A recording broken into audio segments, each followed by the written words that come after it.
afternoon, or is it morning? Hello, Avocado.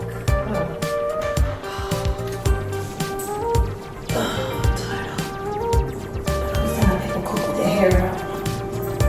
Like getting a wink, your face, getting the food. Welcome back, everybody. This is Marilyn from Rosana's Casa. Today we are making a recipe from my cookbook / ebook, Delicious AF Dinners. This is the hard copy. There is an ebook available online, and it is my pulled chicken fajitas and salsa. So I'll show you a picture. Here we go. This is a variation of it. So I'm going to tweak it a little bit because that's what I do. I always change up recipes. Anyway, so essentially it is a chicken.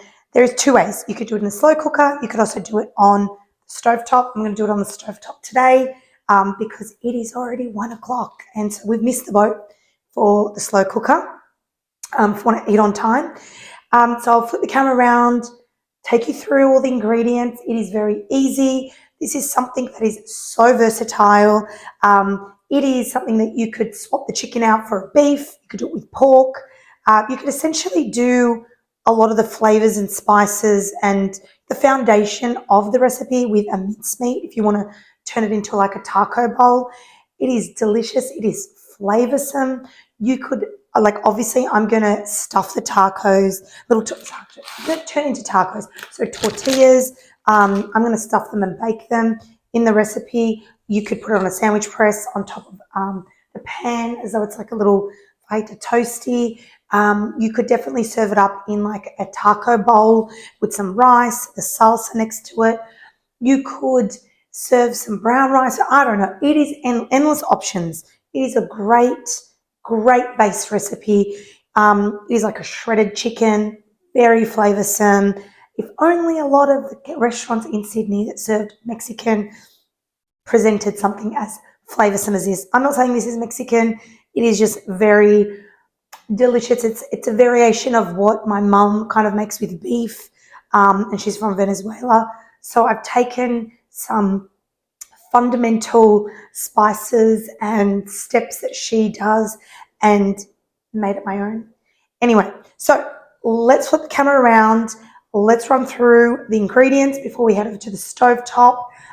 What you will need in terms of utensils: pan or your slow cooker. I'm going to have a couple of baking dishes that are lined. I'm ready to put in the oven. A bowl for the salsa. I've pre-chopped everything. Always say pre-chop all your ingredients. It just makes cooking cleaner, neater. You're not frantically like, oh my gosh, I forgot the capsicum. I've got to like chop it, and then we've overcooked everything else. Again, don't forget to like, subscribe, share, comment, save. I don't know, whatever the buttons and features are, I would greatly appreciate it. So anyway, let's run through the ingredients. First things first, ingredients-wise, we're going to make the pulled chicken first, and then we'll get onto the salsa. So I'll run through these ingredients before we get into the salsa. We have 1 kilo of chicken thigh fillets. In the recipe, I didn't actually say how big to slice them up, but I've just evenly sliced them just so that the cooking process is equal. I have onion, chili. Now, this is optional. You don't have to have it in. I've de-seeded it. Red capsicum. So that's going to be sort of fried off first. I'm going to add garlic to that. Then we'll add in our chicken. Then we're going to add in tomato. We have coriander stems. I've left the leaves aside. Cumin, so ground cumin, smoked paprika, and sweet paprika. So this is all going to kind of slow cook initially. The cheese comes in later. Slow cook that. Then we're going to shred it. Let it sit for a bit. We have some mini tortillas that we are then going to just essentially stuff and then add some. I'm going to use manchego cheese. I'm going to shred that up, and we're going to just fold them over and bake it with olive oil. And then we're going to serve it with a beautiful, let's have a look at the fridge, beautiful salsa, which is like my kind of salad, which I will run through with you a little bit later. Or we'll try a little bit of different angles. Don't know if it's very flattering or not. Anyway, so we have our pan. I've just got it on a medium heat at first. I'll probably turn it down a little bit to a medium-low heat. Add in some olive oil. I'm just using a light olive oil.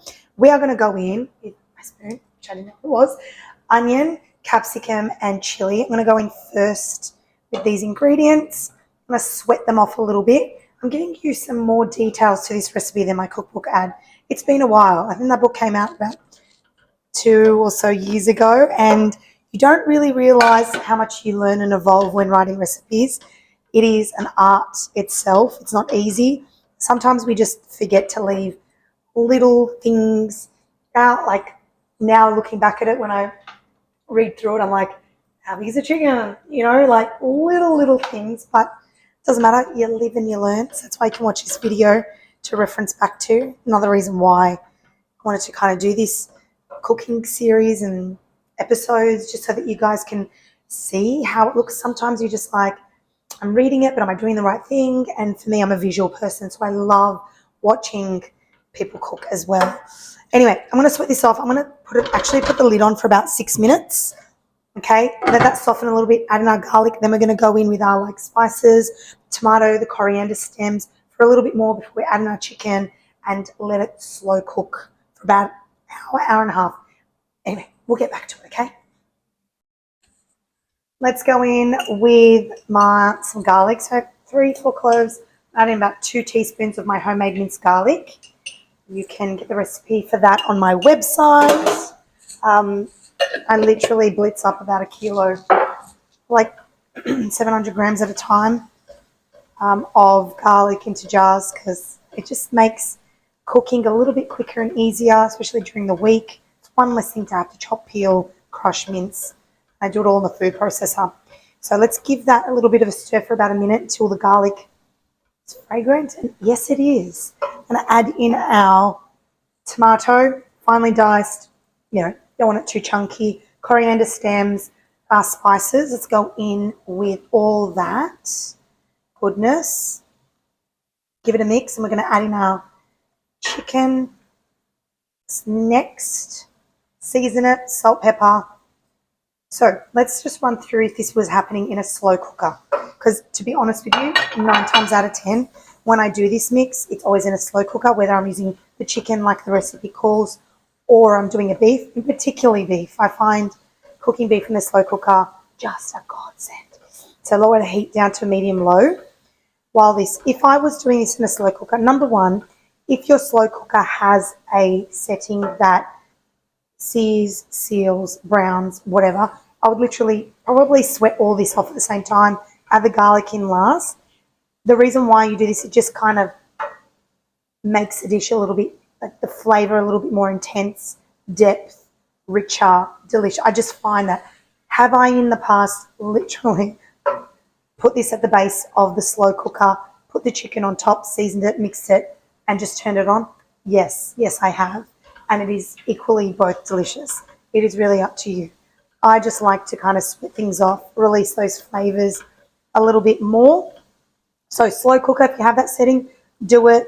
If you don't, just honestly dump it and go. It'll be okay. And I'm only saying that because generally if you're bringing out the slow cooker, it's to save you from having to do dishes, save you from having to do more steps. Anyway, I'm going to get the chicken. I'm going to add this in, turn the heat up to medium, add the chicken in. I'm just going to cook it for a little bit on each side, a few minutes. I'm going to actually season this with salt and pepper, both sides, mix it. Am I looking for a deep golden crispy? No, I'm not. I'm just going to seal it a little bit, season it, mix it up so that the chicken's incorporated with all those spices and onion and garlic and capsicum. And then I'm going to literally put the lid on. Am I going to add stock? No, you don't really need to, especially. Now, can we just talk about this for a second? So many people say, oh my gosh, a slow cooker, we need to add more liquid. Do we?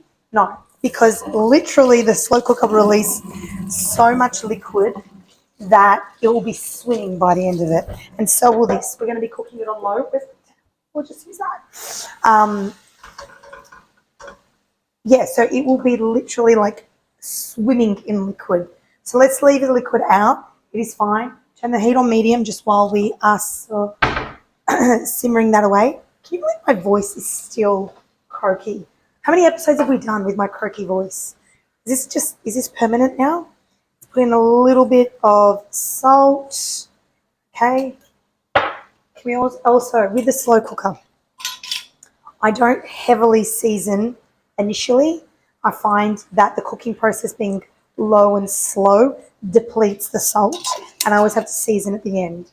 So don't worry about seasoning to perfection initially with the slow cooker. It kind of feels pointless, to be exact. I don't know, correct me if I'm wrong. Anyone watching this? That's just how I find it. So what I'm going to do, I'm going to just flip the chicken over. I'll flip the camera around. I'll show you what it looks like.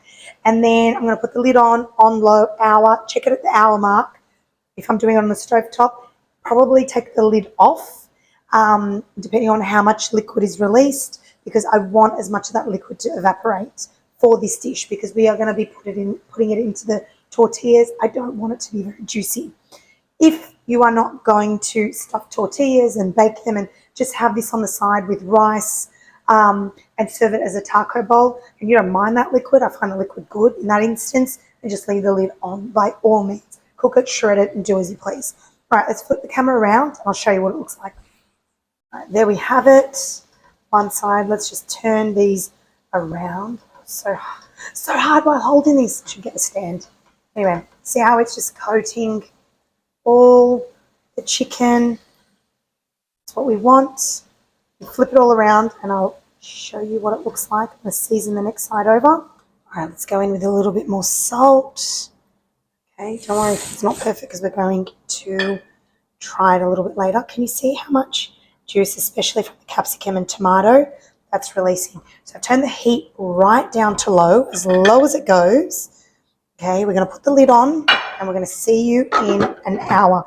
Let's get started on our salsa, this beautiful salad that I like to call salsa. So I'm going to present it, but with the, we're going to bake these little tortillas.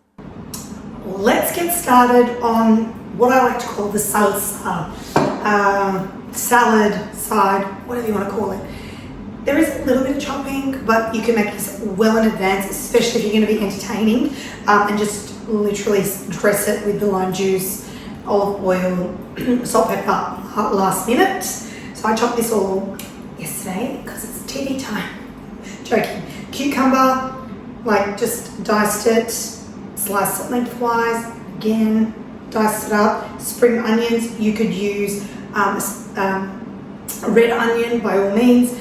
Chili, de-seeded, optional. Chili flakes, also optional. I have red capsicum, I finely diced it. Cherry tomatoes, you could leave them whole. I just actually quartered them depending on the size. They always vary in size.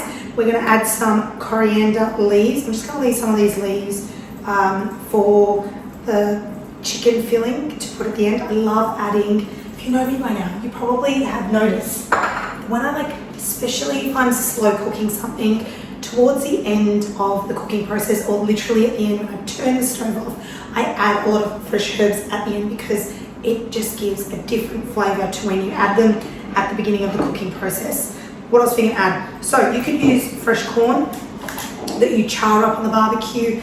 Yeah, if I'm doing a barbecue and making a salad, char it up, slice it up. I'm just using a tin of corn that I have rinsed really, really well and drained. So we're going to add that in to there. Always have cans of corn in the pantry, beans, lentils. I always keep them. You can make stews, salads, dips, so many things with them. They're always handy, and especially if you don't have time to like soak them and boil them. You can actually go in with an avocado. How beautiful and big is this avocado? Can I just give you a tip? Tip time, tip. All right, when you're picking an avocado, I always buy them firm, but I leave them out. Do not put them in the fridge. How do you know if an avocado is ready?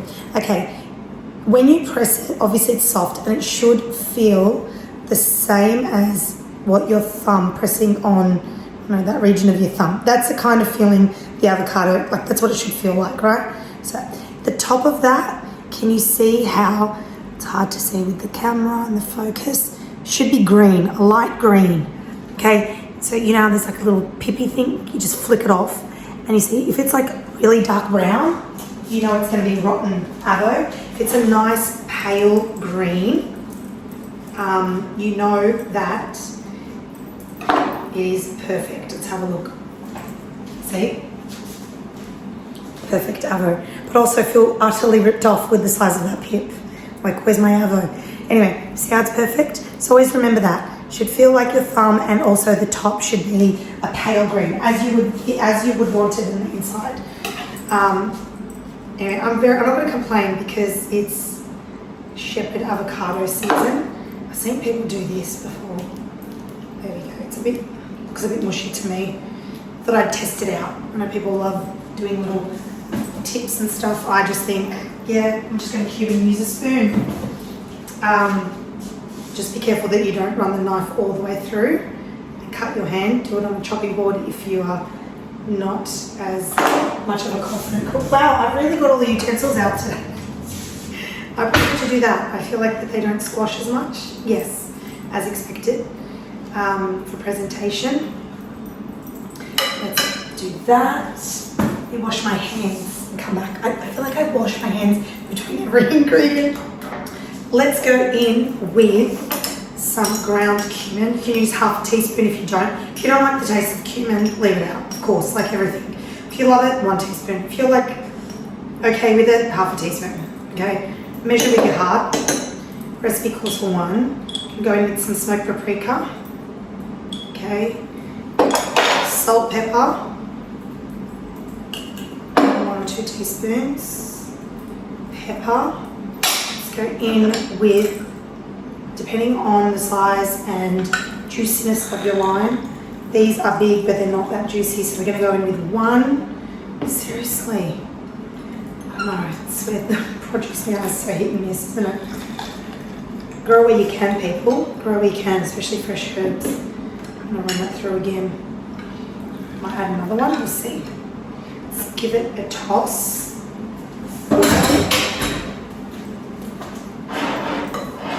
Got our olive oil. You can use light, extra virgin. I'm just using extra virgin here. I always use extra virgin for salads. When I'm cooking, I usually use a lighter, more mild and light olive oil. Let's give it a mix. And I will flip the camera around and show you what it looks like. I could eat this whole bowl. This is another salad that you could literally make. You could meal prep this for the week ahead, not dress it until it was like last minute.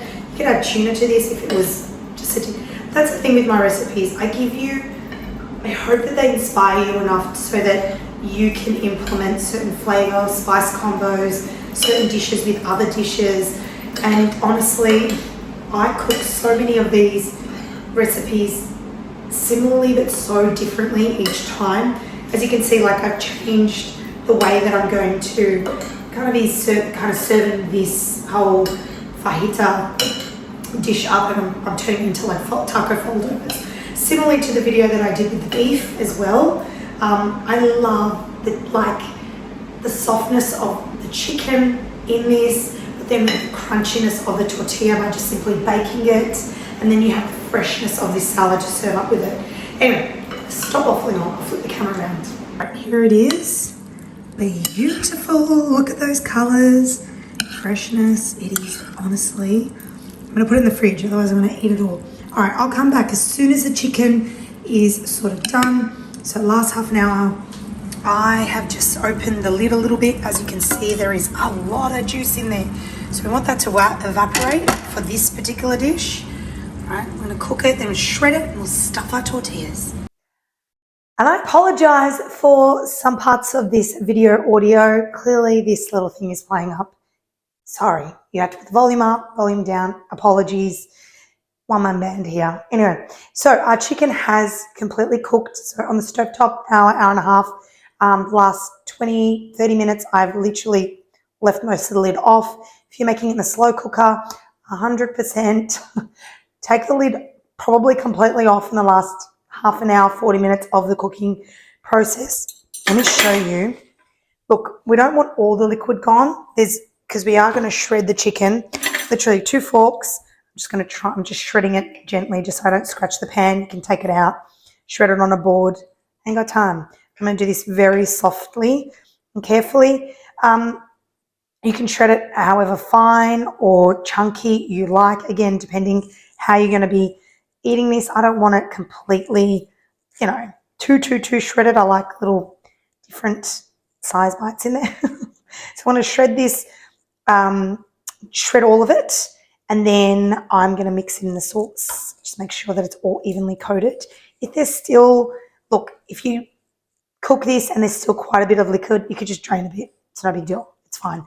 And I want to say as well, the last half an hour, if you cooked it in the slow cooker, just when you take the lid off, just taste it, season it, adjust it.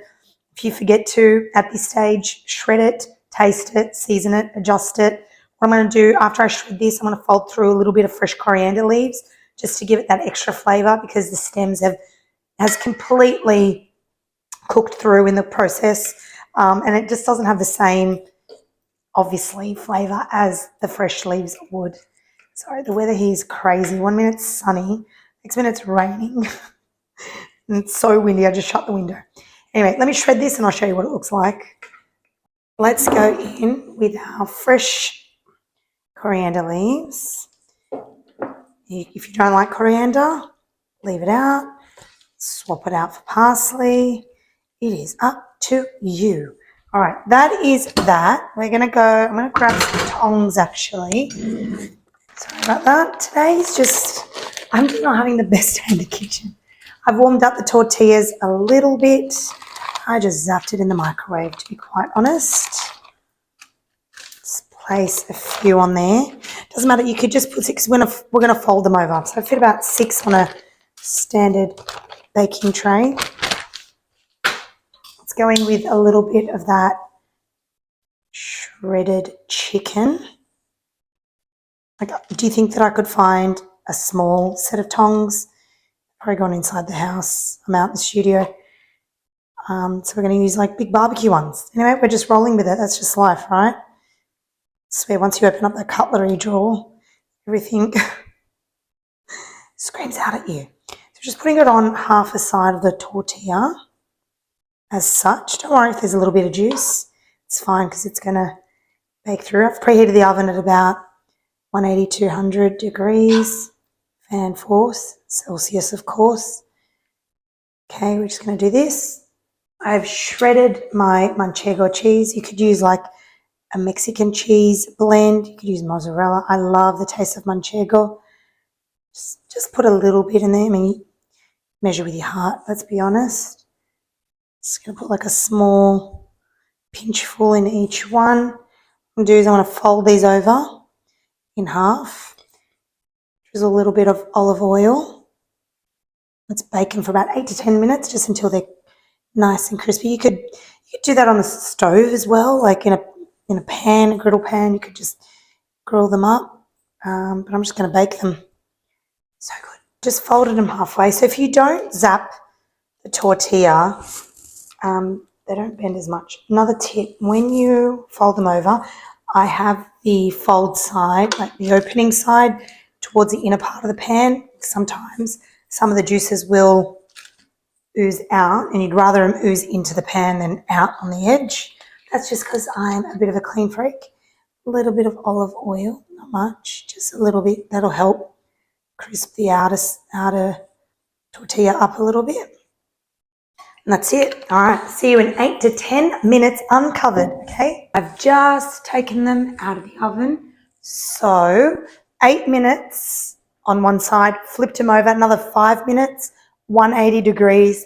Perfect. I'm just going to let them sit for a bit before we serve them up with the beautiful salsa, but they're looking so good. As you can see, nice and golden. I flip them over. Ooh, that's hot, but really nice. That crunch with the pulled chicken inside, the cheese, and then the freshness of the salad. You're going to love them. I like to serve these with just some lime wedges. Keep it in the baking tray, guys. Honestly, keep it simple. You can add now the salsa. I put a little bit on top. Everyone will grab one. It's cute. And I'll add an extra bowl. to serve it with, and that is it. I hope you guys love it. I hope you love this variation. If you like any of my videos, this video, please like, subscribe, share, it would be greatly appreciated. Till next time, enjoy your tacos. Love this salad. Make the salad on its own. All these recipes, or my recipe, can be found in my delicious AF dinner cookbook. I'm licking my fingers, how disgusting of me. Recipe number 5, pulled chicken fajitas is a slow cooker method. There is a stovetop method. Can't even, doesn't look as pretty as this, obviously, because we have changed it up a little bit. But I've got to make you my garlic and have more cumin as well. Oh my gosh, we digress. Look, all these other recipes. There's a couple of other cookbooks on my website. Anyway, until next time, dig in. Ciao. Look at them. Gorgeous. Great for Taco Tuesdays if you do it at home. You're going to love this recipe. I adore it. I'm sure you'll adore it. Anyway, cheers. Enjoy. Let me know what you think in the comments. Like, subscribe, share. Bye.